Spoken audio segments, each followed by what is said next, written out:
bisa sejahtera, bisa makmur. Desa adalah negara kecil di Indonesia, jadi kemajuan desa menjadi penting bagi kemajuan bangsa Indonesia. Mudah-mudahan kita akan ikut berpartisipasi membangun bangsa melalui pembangunan desa di seluruh Indonesia. Cukup ya? Ada sedikit nggak Pak, ada langkah yang awal yang akan dilakukan setelah dilantik, mungkin yang pertama yang paling urgent? Yang pertama, saya nanti akan berkoordinasi mengikuti apa yang jadi perintah juga dari Pak Menteri. Tapi yang paling penting diantaranya kita ingin memastikan bahwa seluruh kepala desa bisa bersinergi positif. Cukup ya? Nanti sudah tahu berkantor di mana Bang Riza? Kantornya ikut aja nanti ya. Kantornya ikut aja. Thank you.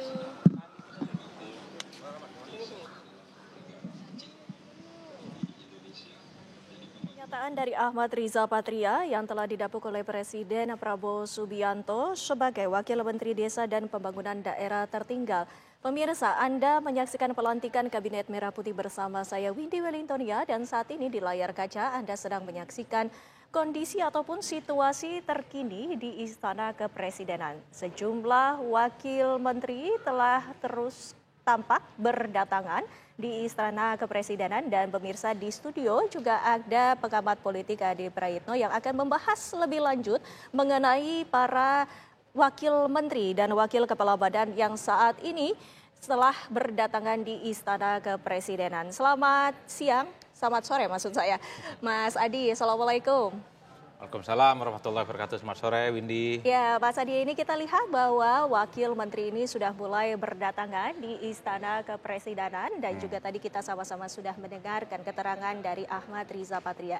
Ini menarik karena kita lihat bahwa pada pelantikan di menteri pada tadi pagi ada sejumlah kejutan yang ternyata ini membuat bertanya-tanya mengapa nama yang sebelumnya telah diumumkan oleh Prabowo Subianto ini muncul nama baru pada pelantikan menteri. Bagaimana pendapat Anda? Ya, saya kira memang ini tentu tidak terlepas dari dinamika politik yang berkembang ya. Bahwa orang-orang yang kelihatan tidak hadir dalam audiensi calon menteri dan wakil menteri di kediaman Prabowo 2 hari yang dilaksanakan itu tiba-tiba misalnya diumumkan gitu ya. Ini tentu tidak terlepas dari komposisi kabinet presiden dan wakil presiden yang saya kira cukup dinamis, Windy, sehingga begitu banyak slot-slot yang masih tersisa itu kemudian diisi oleh orang-orang yang dinilai punya kapasitas, punya kompetensi dan punya kemampuan untuk memberikan support kepada menteri terpilih tentu saja untuk mengakselerasi bagaimana visi misi kinerja dan program yang diinginkan oleh Prabowo dan Gibran di 5 tahun yang akan datang itu bisa berjalan dengan maksimal, bisa berjalan dengan cepat, dan tentu menyelesaikan semua persoalan-persoalan kebangsaan. Kan itu yang sebenarnya kalau kita cek secara umum ya. Apalagi misalnya ada sejumlah wakil menteri yang jumlahnya relatif cukup banyak ya. Misalnya Menteri Luar Negeri kalau tidak salah itu ada 3 orang gitu ya. Dan sejumlah kementerian lain yang saya kira memang wakil menterinya lebih banyak dari yang lainnya. Ini tentu sebagai upaya bagaimana program dan visi misi menteri terkait itu nanti bisa digenjot, gaspol, dan semua hal yang diinginkan oleh Prabowo itu bisa tuntas ya, tuntas-tuntasnya.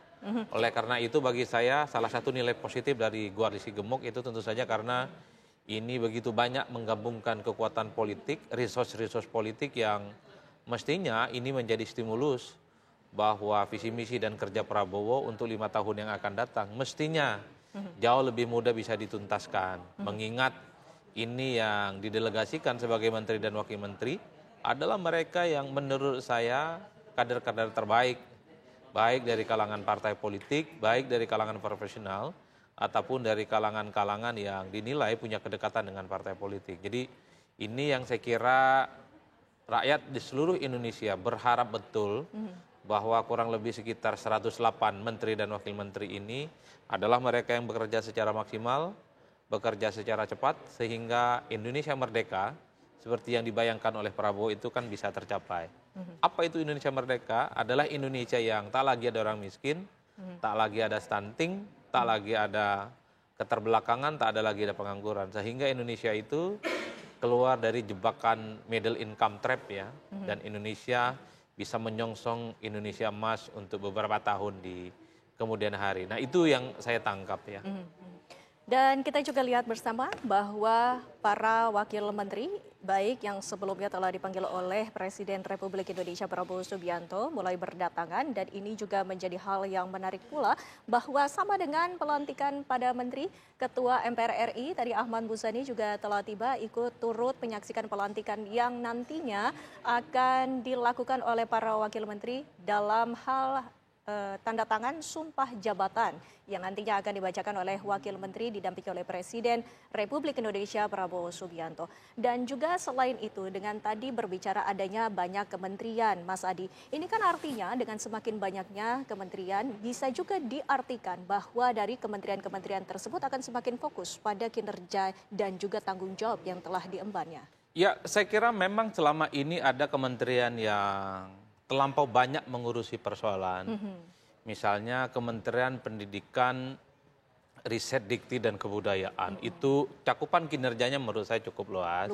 Dan di era Prabowo ini kan dipecah menjadi 3. Ada misalnya Menteri Pendidikan untuk kelas menengah dan bawah gitu. Betul. Ya, itu Abdul Mukti. Kemudian ada Kementerian Ristek dan Distik dan Sains gitu ya. Itu juga ada menteri tertentu dan ada Menteri Kebudayaan. Jadi spesifikasi dari bidang-bidang ini tentu diharapkan bahwa nantinya fokus kementerian itu bisa mengembangkan apa kreativitas yang kemudian bisa disumbangkan untuk kontribusi kemajuan bangsa dan negara. Misalnya Menteri Kebudayaan itu adalah Fadlizon, sosok yang dinilai punya pengalaman, orang dekatnya Prabowo Subianto, dan saya kira pergaulan politik dan internasionalnya memang di atas rata-rata. Tentu ke depan hal-hal yang terkait dengan kebudayaan kita itu bisa berkembang dengan pesat gitu ya, kontributif, dan yang paling penting bisa menyerap nilai-nilai luhur bangsa dan negara kita sehingga nilai-nilai kita semakin dirawat, dia juga semakin menjadi ruh nafas untuk di masa yang akan datang. Termasuk misalnya Kementerian Dikti ya, Ristek, Dikti, dan Sains Teknologi. Menurut saya kan selama ini yang dikeluhkan oleh perguruan tinggi adalah mahalnya biaya pendidikan melalui UKT ya. Jangan lagi itu terjadi karena memang bagi saya pendidikan itu di negara ini apapun judulnya nggak boleh mahal. Karena pendidikan itu adalah investasi jangka panjang. Termasuk misalnya untuk Menteri Pendidikan Menengah ke Bawah. Jangan lagi kita mendengar anak-anak SD, anak-anak SMP, dan anak-anak TK itu putus sekolah hanya karena misalnya mereka nggak punya SPP. Putus sekolah hanya karena mereka misalnya tidak punya uang ya untuk membayar dana operasional. Jadi ini yang saya kira spesifikasi masalah-masalah yang harus tuntas ya, setuntas-tuntasnya. Oleh karena itu menteri nanti setelah dilantik, kemudian mereka akan kemah bersama. Setelah itu saya kira mulai tancap gas. Sehingga persoalan-persoalan yang terkait dengan kementerian, entah itu pendidikan, entah itu ekonomi, entah itu hukum, dan seterusnya, itu bisa selesai. Saya kira di situ memang poin saya. Nah, sekali lagi, bagaimana dengan wakil menteri, dengan jabatan yang saat ini telah mereka emban? Bagaimana menurut Anda, apakah mereka juga merupakan orang-orang yang tentunya kita tidak perlu khawatirkan lagi ataupun ragukan lagi pemilihan dari Presiden Republik Indonesia Prabowo Subianto? Pasti ada keputusan-keputusan dan juga pertimbangan-pertimbangan yang telah dilakukan oleh Presiden. Namun jika kita membahas bagaimana dengan wakil menteri, apakah ini hanya mengakomodir ataupun memang para tokoh-tokoh yang mengemban jabatan tersebut merupakan orang-orang yang akan melaksanakan kabinet Zakon ini, Mas Adi? Ya, saya kira memang secara ideal wakil menteri ini bukan hanya untuk mengakomodasi begitu banyak kepentingan, Windy. Yang paling penting sebenarnya wakil menteri ini adalah fungsinya untuk menjadi support system bagi menteri, sehingga kerja-kerja menteri yang selama ini tidak maksimal, butuh backup yang lebih, disitulah kemudian peran-peran strategis wakil menteri. Makanya kalau kita cek satu-satu ya nama-nama wakil menteri itu yang saya kira mayoritas mereka adalah wakil menteri yang sudah bisa kita kenal rekam jejaknya, sudah bisa kita tracking apa track record dan kemampuan yang mereka pilih. Misalnya wakil koordinator politik keamanan itu Pak Ludwig, kita tahu adalah sekjen mantan sekjen dari Partai Golkar misalnya, saya kira cukup berpengalaman. Misalnya soal wakil menteri, koordinator bidang hukum HAM, migrasi dan masyarakat, misalnya Pak Oto Hasibuan, kita tahu beliau ini adalah ahli hukum. Betul. Yang saya kira pikiran dan tenaganya sangat dibutuhkan untuk membantu dan mengakselerasi bagaimana hukum di Indonesia itu bisa berjalan dengan maksimal gitu ya. Misalnya ada wakil sekretaris negara Pak Juri Adianto, kita tahu kalau tidak salah beliau dulu adalah KSP, saat ini juga posisinya adalah Rektor Universitas Nahdlatul Ulama gitu ya, mantan komisioner KPU, yang saya kira dalam banyak hal sudah punya berpengalaman menghadapi birokrasi, menerjemahkan visi misi dan seterusnya dan seterusnya. Kalaupun toh kita cek misalnya wakil menteri luar negeri ada namanya Anies Mata, politisi Partai Gelora yang saya kira memang alumni luar negeri, Timur Tengah khususnya, yang saya kira networking, jaringan dan pengetahuan soal Timur Tengah itu menurut saya sangat dibutuhkan, apalagi misalnya di tengah ketegangan konflik politik Timur Tengah yang mulai meluas, tidak hanya terjadi antara Israel dan Palestina. Pertanyaan kemudian, penting. bagaimana kita membagikan ada Menko ataupun kementerian yang memiliki wakil menteri yang cukup banyak ataupun hanya membutuhkan satu? Jawabannya nanti Mas Adi, kita masih akan kembali pemirsa usai jeda pariwara berikut ini.